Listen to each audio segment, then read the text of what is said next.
네, 안녕하십니까. 네. 아, 연초는 방학 학생들에게는 방학도 있고 또 저희도 방학인 것 같아요. 연초 얼마나 조용한지. 어, 방, 방학처럼 조용하게 보내고 계십니까? 네. 또 기도 제목 이제 올라갈 것 같은데 이제 다음 주 화요일 13일부터 28일까지 2주 이상 네팔 비전 그 캠프 가실 분들이 6분입니다. 이현철 형제님, 또 김영기 형제님, 또 유시자 자매님, 또 예린 자매, 또 주영 자매, 또 진양 자매. 어, 그 한마디로 진짜 봉사하러 자기의 시간, 자기 물질, 자기 몸 다 드리고 오는데 정말 이 주님의 나라가 우리 형제 자매들 통해서 확장되어지고 그 역할을 잘 감당할 수 있도록 은혜를 강구해 주시고 또 안전하게 돌아왔으면 좋겠습니다. 또 이게 뭐 90km를 갔다가 또 길이 안 좋잖아요. 또 90km 아주 먼 길을 이렇게 다니면서 이렇게 봉사를 해야 되는데 또 건강 잃지 않도록 또 체력을 어, 주시도록 기도를 부탁드립니다. 오늘 이제 마지막 데살로니가전서 5장을 볼 텐데요. 이 데살로니가 교회를 위한 이 바울의 편지 마지막 부분입니다. 뭐 내용이 너무 주제들이 너무 많죠. 이 글이라서 그냥 하나로 만들어서 제목을 올렸는데 재림을 준비하는 성도의 삶이라는 제목으로 같이 나누겠습니다. 간단하게 이제까지 했던 그 1장부터 4장까지 보면은 첫 번째 이제 복음을 통해서 이 데살로니가 성도들의 변화된 삶이 나타났죠. 믿음의 역사가 또 사랑의 수고 또 소망의 인내가 성도들에게 나타났습니다. 그리고 본이 되는 이 바울의 리더십을 또 함께 보았고요. 3장에서는 고난의 때에도 흔들림 없이 굳게 서 있었던 우리 그 데살로니가 성도들의 모습을 보았습니다. 또 4장에서는 무너지지 않을 든든한 새 기둥에 대해서 나왔고요. 오늘 말씀은 내용이 많아서 그 중요한 부분만 보도록 하겠습니다. 데살로니가전서 5장 1절에서 9절까지 교독해 보겠습니다. 신약 331페이지 제가 읽겠습니다. 형제들아 때와 시기에 관하여는 너에게 쓸 것이 없음은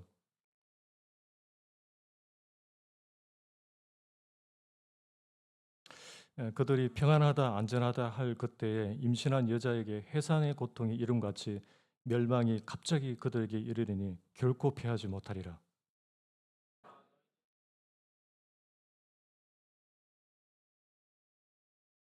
너희는 다 빛의 아들이요 낮의 아들이라. 우리가 밤이나 어둠에 속하지 아니하나니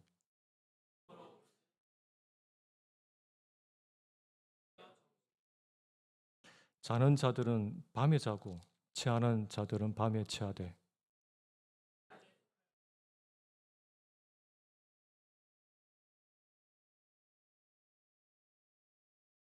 구절 같이 읽겠습니다. 하나님이 우리를 세우시면 노하심에 이르게 하심이 아니요 오직 우리 주 예수 그리스도로 말미암아 구원을 받게 하심이라. 앞에 그 도표를 보시면 지난번에 사장에서 이제 휴고에 대해서 살펴봤습니다. 여기 5장 또 주님의 오심에 대해서 이제 말씀하시는데 1절에서 3절은 이제 구원받지 못한 자에게 임할 7년 대환란을 이제 말씀하고 있고요. 또 4절부터는 형제들아 너희는 하면서 이제 믿는 성도에게 이제 말씀하고 있습니다. 1절 보면 형제들아 때와 시기에 관하여는 너희에게 쓸 것이 없음은 없다. 이 데살로니가 성도들에게 더 쓸 것이 없다는 이 말부터 이제 시작합니다. 이것은 때와 시기는 아무도 모른다. 그러나 그 이후에 그 이어지는 말씀 보면 분명한 것은 주의 날이 한밤에 도둑처럼 임한다고 2절에서 3절 말씀하고 있습니다. 이 도둑이 올 때 경보기를 울리고 오나요? 예, 아니 안 그렇죠. 나 도둑인데 새벽 2시 30분에 가겠다 하고 전화합니까? 안 하죠. 예. 이 무단 침입을 알리고 오는 이 도둑은 아무도 없어요. 그러면 언제 도둑이 올까요? 깊이 잠들었을 때 갑자기 오는 거죠. 이제 6절에서 7절까지 같이 다시 한번 읽어보겠습니다. 시작. 그러므로 우리는 다른 이들과 같이 자지 말고 오직 깨어 정신을 차릴지라. 자는 자들은 밤에 자고 취하는 자들은 밤에 취하되 우리는 낮에 속하였으니 정신을 차리고 믿음과 사랑에 호신경을 붙이고 구원의 소망의 투구를 쓰자. 자, 우리는 무엇에 속했다고 말하나요? 낮에 속했기 때문에 맑은 정신을 살아야 된다. 낮에 속한 사람은 이 잠옷 차림으로 다니지 않잖아요. 그렇게 되면은 이 병원에 잘 모시고 가야 됩니다. 이런 사람은. 그런 사람은 여기 없는 것 같습니다. 이 고속도로 저는 이제 운전하기 힘든 이유가 졸음이 참 많습니다. 체질이 좀 그런 것 같아요. 고속도로에 운전하면은 이 눈꺼풀이 내려올 때 어떻게 됩니까? 쉬어야 되겠죠. 졸음 쉼터에서 쉬어야 됩니다. 껌을 씹어도 뭐 꼬집어도 이 졸음을 이기기가 정말 어렵습니다. 주님 오실 때가 가까울수록 영적 졸음이 많은데 왜 졸음이 올까요? 졸음 쉼터에 쉬어야 하는 쉬지도 않고 그런 사람들은 잠옷 차림으로 이렇게 다니는데 왜? 그러니까 첫 번째 이유는 주님의 재림에 대한 그 무지함이 정신을 졸게 합니다. 무관심한 거지 관심이 없어요. 또 하나 조는 이유는 영적으로 도덕적으로 준비되어 있지 않기 때문에 조는데 마태복음 25장에 보면 비유가 나오죠. 미련한 미련한 5처녀가 나옵니다. 신랑이 갑자기 왔을 때 준비되어 있지 않아요. 신랑이 드디어 오므로 다 졸며 잘세. 자, 우리에게 영적 졸음이 찾아올 때, 이 눈꺼풀이 내려가듯이 나타나는 현상들이 있습니다. 첫 번째는 교회가 지루하게 느껴집니다. 두 번째는 그냥 기도 없이 그냥 살아가요. 깨어있지 않죠. 또 세 번째는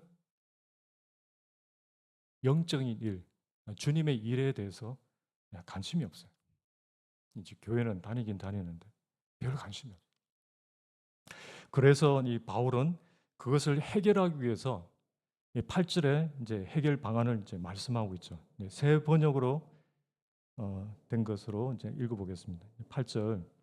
그러므로 우리는 낮에 속한 사람이므로 정신을 차리고 믿음과 사랑을 가슴박이 갑옷으로 입고 구원의 소망을 투구로 씁시다. 항상 깨어 있어야 할 이 병사에게 영적 이 무기를 언급하고 있는데 무엇이죠? 졸음 대처법이죠. 이 바울은 1장에서도 또 그 다음 장에서도 계속 반복되는 단어죠. 사랑, 이 사랑과 믿음의 흉배, 이 갑옷을 입을 것을 말합니다. 이 갑옷을 입으셨습니까? 옆에 분 한번 보세요. 갑옷을 입고 계시죠? 입고 계십니까? 네, 남이사민이 입고 계시죠? 예, 갑옷을 입고 계시는 분만 여기 계신 것 같아요. 이 사랑과 이 믿음의 갑옷, 이 갑옷은 무엇을 보호할까요? 우리의 마음을 보호합니다. 이 사랑과 믿음의 갑옷은 우리의 마음을 보호해 줍니다. 모든 지킬 만한 것 중에 더욱 네 마음을 지키라. 생명의 근원이 이에서 남이니라. 이 믿음은요, 이 믿음은 주님과의 관계를 지켜줍니다. 그리고 사랑은 올해 그 슬로건처럼 우리의 공동체를 지켜줍니다. 그리고 이 구원의 소망의 투구는 무엇을 보호할까요? 생각을 보호합니다. 생각. 사탄은 우리의 정체성이 무엇인지 잃어버리게 만들거든요. 흔들어 버려요. 우리 정체. 그런데 이 투구는 정체성을 지켜줍니다. 밤이 점점 깊어가고 있고요. 낮이 가까울수록 이제 어떻게 살아야 할지 그 본이 되었던 한 성경 인물이 있는데 누가복음 2장 37절 앞에 한번 같이 읽어보겠습니다. 시작. 과부가 되고 84세가 되었더라. 이 사람이 성전을 떠나지 아니하고 주야로 금식하며 기도함으로 섬기더니. 자, 이분은 누구일까요? 네, 맞습니다. 네, 안나. 이 안나는 메시아의 초림의 약속을 믿고 사모하며 기다렸던 경건한 안나인데 이 안나의 그 경건한 밑바탕에는 무엇이 있었는지 아세요? 주님의 약속에 대한 소망이 있었어요. 오실 주님에 대한 소망으로 가득 차 있었습니다. 이분은 결혼한 지 7년 만에 남편을 여의고 84년간 갑으로 산 안나인데 그 노령에도 불구하고 애써 그 본연의 책임을 다하면서 주님을 섬겼던 분이십니다. 가보가 된 지 84세라면 안나의 실제 나이가 100세가 넘지 않았을까라는 생각이 들어요. 저는 이 내용을 보면서 이런 기도를 하게 됩니다. 주님, 저의 노년의 시기가 올 텐데 육체가 늙겠지만은 여전히 이 안나처럼 교회를 떠나지 않고 청년의 열정으로 이 안나처럼 충성을 다하다가 주님을 뵙고 싶습니다. 이런 마음이시죠. 주님의 재림에 대한 분명한 이 명제 세 가지가 무엇입니까? 첫 번째는 주님은 약속하신 대로 분명히 돌아올 것입니다.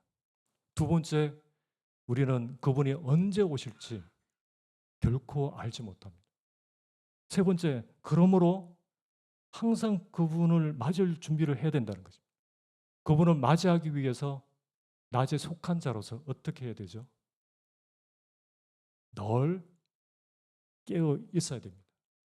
미련한 그 다섯 처녀처럼 말고 지혜로운 다섯 처녀가 되어서 주님을 맞이할 준비를 하는 저희가 되었으면 좋겠습니다. 12절에서 13절을 같이 읽겠습니다. 시작.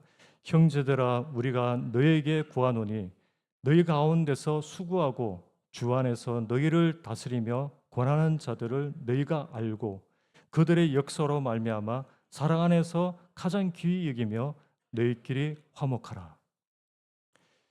바울이 12절 13절을 쓴 이유는 이 교회가 어리고 약하기 때문에 빨리 영적 울타리를 세우기를 원했고, 또 이 혼란이 오기 전에 질서를 세우기를 원했다라고 봅니다.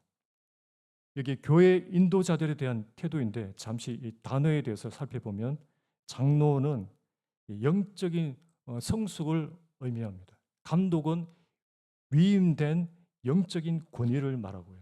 목자는 영적인 포용력과 동정심을 의미합니다. 인도자는 영적인 지혜와 분별력을 생각하게 됩니다. 로마서 13장에서도 이제 권위에 대해서, 권세에 대해서 이야기하는데, 위에 있는 권세에 뭐라고 하셨죠? 복종하라. 복종의 이유를 이제 설명하는데, 첫 번째가 하나님이 세우셨으므로 복종하라고 합니다. 권세를 거스리는 것은 누구를 거스린다? 하나님을 거스리는 것이다. 자, 이것을 알면은 지혜로운데, 이것을 모르면은 좀 그렇겠죠. 복종의 이유 두 번째는 하나님의 일꾼임으로 복종해야 한다. 그들은 하나님을 대신해서 하나님의 일을 우리에게 하고 있다는 것이죠. 이제 13절 우리가 읽었던 여기 13절에 인도자를 가장 귀히 여김 받아야 할 가장 큰 이유는 저는 이 밑줄 친 부분이라고 분별됩니다. 인도자들은 주님을 대신하는, 주님을 대표하는 역할을 하고 있기 때문에 그렇습니다. 그 일은 하나님의 일이기 때문에. 최근에 아바타 3를 가족과 함께 이제 관람을 했는데, 그때 눈에 들어온 한 장면이 있었습니다. 툴쿤이라는 고래 같은 해양 생물, IQ가, 지능 지수가 아주 높은 생물인데, 그들에게도 장로 그룹이 있었어요. 아주 중대한 문제를 두고 의결하는 장면을 봤고, 그들의 결정을 존중하며 따르는 질서를 보았습니다. 이것이, 이렇게 하는 것이 가장 귀히 여기는 모습이 아닐까라는 생각이 들었어요. 많은 교회에서 이 부분이 잘 실천되지 않아서 교회가 어려운 것을 보게 됩니다. 어려운 이유가 리더십의 문제도 있을 것이고, 또 하나는 귀히 여기지 않는 이 책임도 있다고 봅니다. 제 청년 때 한 가지 잊지 못할 제 생에 가장 정말 중요한 가르침 받았는데, 대명동 교회에 온 지 한 3, 4년 되었을 때 강북교회 개척에 동참할 때인데, 송별식이 있던 주일에 존경하는 한 형제님께서 엽서 한 장을 선물로 주셨습니다. 저의 연약함을 정확하게 아셔서 아끼는 마음으로 저에게 꼭 필요한 말씀을 적어주셨어요. 중교형제, 하나님께 은혜 받는 지름길은 권위에 순종하는 겁니다.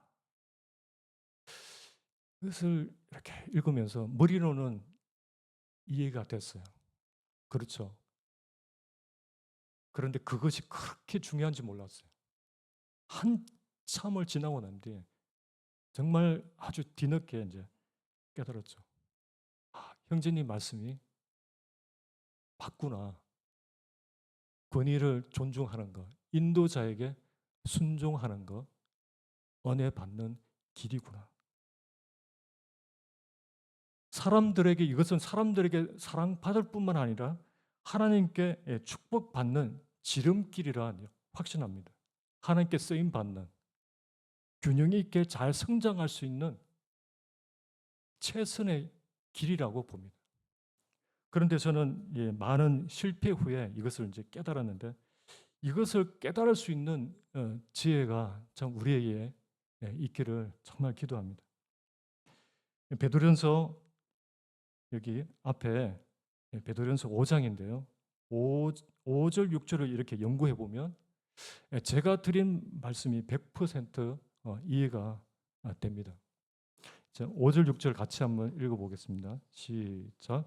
젊은 자들아 이와 같이 장로들에게 순종하고 다 서로 겸손으로 허리를 동이라. 하나님은 교만한 자를 대적하시되 겸손한 자들에게는 은혜를 주시느니라. 그러므로 하나님의 능하신 손 아래서 겸손하라. 때가 되면 너희를 높이시리라. 젊은 분들에게 권하고 싶습니다. 이 말씀을 내 생의 좌우명으로 삼아 보시기를 추천합니다. 하나님께 쓰임 받는, 또 하나님께 은혜 받는 지름길이기 때문에 이 5절 6절 이 말씀을 믿고 해보세요. 왜냐하면 말씀은 진리입니다. 데살로니가전서 5장 13절 이제 끝부분 너희끼리 이제 화목하라. 이상하죠? 왜 생뚱맞게 이 말씀이 들어있지? 질문할 수 있어요. 왜 이 말씀이 여기 달랑 들어가 있지? 이 의미가 뭘까요? 그들을, 그 인도자들, 그들을 인정하고 믿고 따를 때 생각과 안 맞을 수 있어요. 그런데 그렇게 해야지 교회 안에서 일어날 수 있는 분쟁과 그 무질서를 미연에 방지할 수 있기 때문입니다. 분열은 사탄이 가장 많이 사용하는 무기입니다. 어딜 가나 가장 큰 문제는 서로 잘 지내는 것인데 30년 동안 어렵게 이렇게 쌓아온 이 교회도, 이 팔공로 교회도 단 일주일 만에 무너질 수 있기 때문에 이 말씀을 넣은 것이 아닐까라는 생각이 들어요. 너희끼리 화목하라.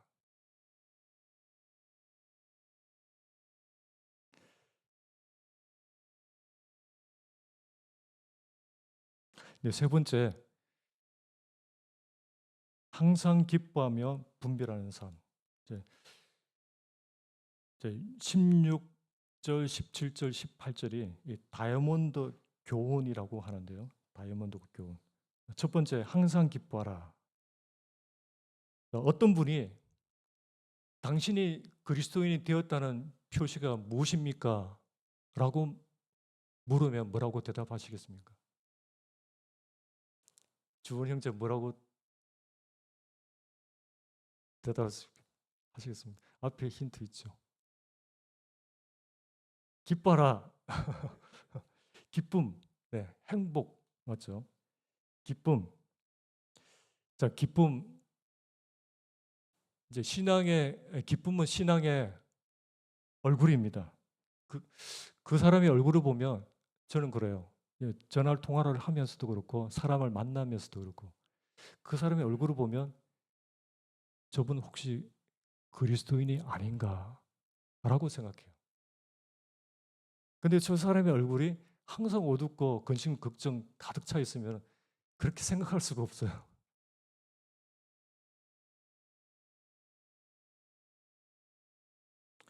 기쁨은 선택입니다.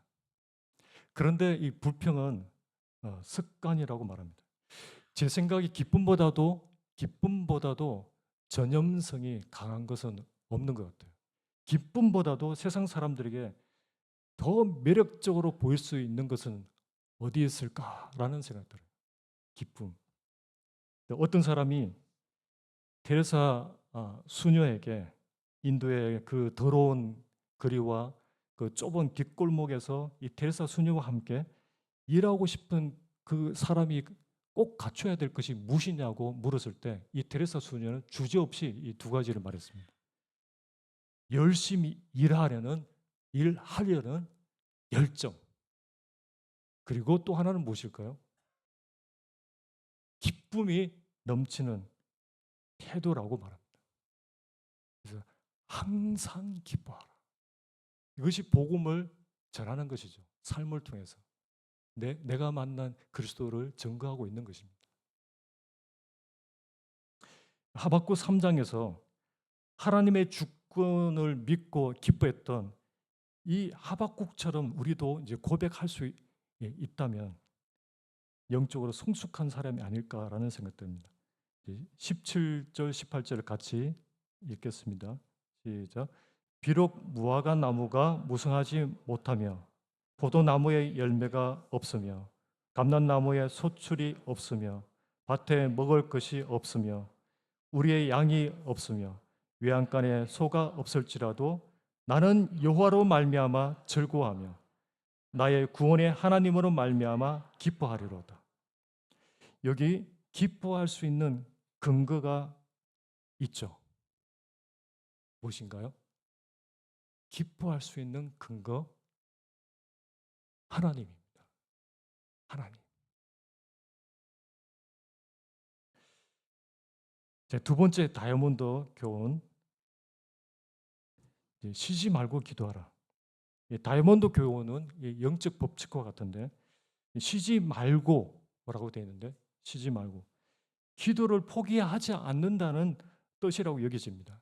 쉬지 말고 중단 없이 끊임없이 영적 법칙은 정직합니다. 얼마 전에 방송 프로그램 그 신인 감독 김연경이 연예대상 6관왕을 휩쓸었습니다. 혹시 보셨습니까? 예. 방출자들을 또 아마추어들을 이렇게 모아가지고 외인 구단이죠. 모아가지고 2달 만에 프로팀들을 이긴 거예요. 영화 같았습니다. 그런데 그들이 어떻게 해서 승리했을까? 쉬지 않고 분석하고 수시로 미팅했던 감독이 있었습니다. 그리고 쉬지 않고 연습했던 선수들이 있었기 때문에 그런 결과가 나온 것이죠. 기도 없이 또 주님과의 친밀한 교제 없이 소통 없이 뭔가를 섬기다 보면 어떻죠? 시험 들고 지치고 열매도 없습니다. 힘들어요. 저희 자매가 지난주부터 피아노를 이렇게 만지기 시작했는데 쭉 이렇게 쉬어버리니까 나타나는 현상이 손가락이 굳어 간다는 것입니다. 또 감각도 떨어지고 해서 연습을 이제 시작했는데 저도 보험 집회 위해서 이제 그 새벽 기도 때문에 하던 운동을 이제 쉬었는데 이제 다 마치고 난 뒤에 이제 폼 잡고 하려는데 또다시 이 감기가 찾아와서 또 2주간 쉬어버리니까 몇 달간 이렇게 쉬었는데 다시 처음처럼 예전처럼 한다는 게 너무 어려운 거예요. 쉬어버리니까. 근데 제가 말씀드린 것처럼 중단 없이 끊임없이 포기하지 않고 계속 하는 것이 중요하다는 거죠. 쉬어버리면 계속 쉬어버리는 거죠. 기도도 그런 것 같습니다. 수고하지 않고 이 뿌린 것이 없는 그 농부에게는 그 추수를 기대할 수 없는 것이잖아요. 지속적으로 기도의 씨를 심지 않는 사람이 어떻게 영적인 승리를 기대할 수 있을까요? 어려운 것입니다. 쉬게 되면 결과가 안 좋아요. 뭐든지 운동도 그렇고 기도도 많은 시간이 아니더라도 꾸준히 매일 하는 것이 참 중요한 것 같습니다. 며칠 전에 이제 우리 교회에서 있었던 영남 교사 세미나가 있었는데 그 한 베테랑 선생님과 교사와 잠깐 교제를 한 적이 있었어요. 작은 교회에서 이제 섬기고 있는데 이렇게 물었습니다. 유초등부가 몇 명이죠? 물었는데 주일학교 어린 아이들이 30명입니다. 그중 5명만 성도 자녀고 나머지 25명은 외부에서 들어왔다고 하는 거예요. 성도 수만큼이었어요. 그러면서 그 교사가 이렇게 말했습니다. 형제님, 경험도 중요하고 지혜도 필요하지만 형제님, 기도가 가장 중요하고 주님께 엎드리는 것이 정답인 것 같아요. 제가 그 말을 듣고 생각이 잠시 정지가 되었어요. 제가 한 방 맞은 것 같았어요. 제가 딴 걸 찾고 있었거든요. 그렇다. 이거다. 주님께 엎드리는 것이다. 기도가 답이라는 그런 해답을 얻은 것 같았어요.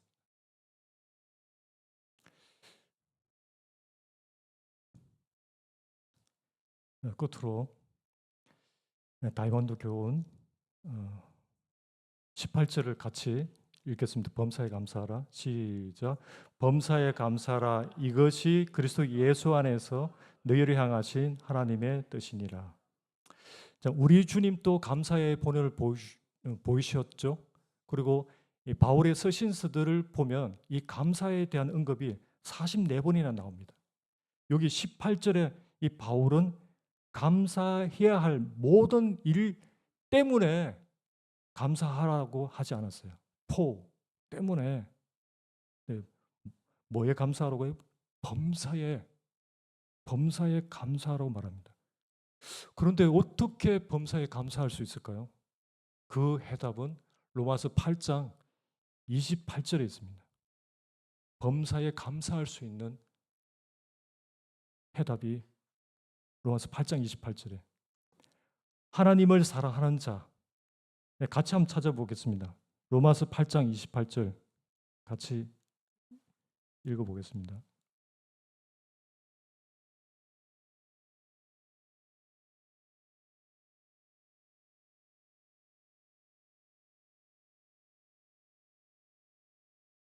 네, 8장 28절 시작.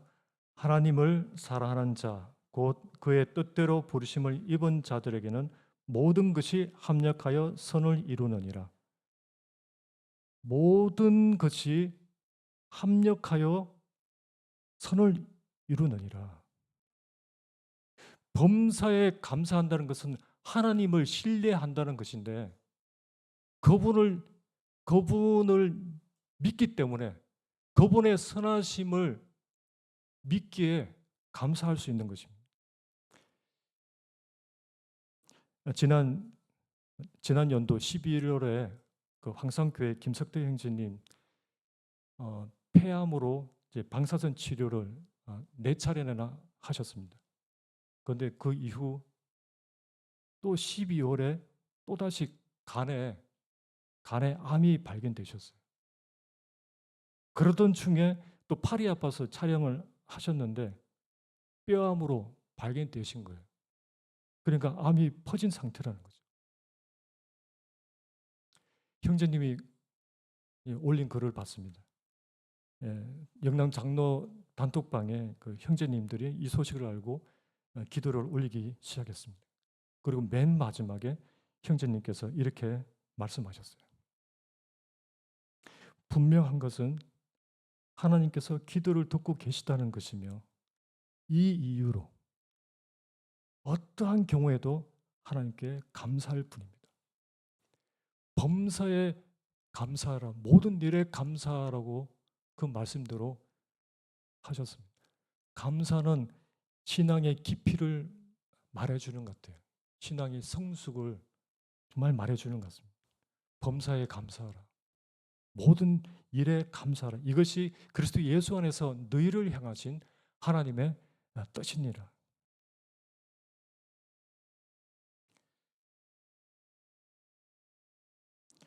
네, 5장 28절 읽고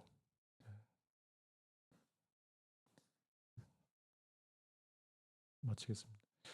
네, 같이 읽겠습니다. 시작. 우리 주 예수 그리스도의 은혜가 너에게 있을지어다. 네, 우리 주 예수 그리스도의 은혜. 이 바울은 자신의 모든 서신에 그 편지에 자필 서명과 같이 모든 서신서 마지막에 꼭 이렇게 적었습니다. 은혜가 너희에게 있을지어다. 하나님의 그 과분한 은혜가 자신의 생애를 얼마나 사로잡았는지 경험을 했어요. 또 하나님의 은혜가 자기에게 얼마나 큰 도움이 됐는지 경험한 사람이에요. 그렇기 때문에 이 데살로니가 이 어린 성도들을 향해서 너희에게 주 예수 그리스도의 은혜가 너희에게 있을지어다. 이 사도 바울은 자신의 그 서신서마다 빠짐없이 이 은혜로 마무리하고 있습니다. 하나님의 은혜 없이는 살 수 없어요. 하나님의 은혜가 있었기 때문에 우리가 여기까지 왔고 주님을 섬길 수 있는 것입니다. 이제 시작되는 2026년 이 한 해도 우리 주 예수 그리스도의 은혜가 이 교회와 각 가정 위에 정말 넘치기를 기도합니다. 기도하는 시간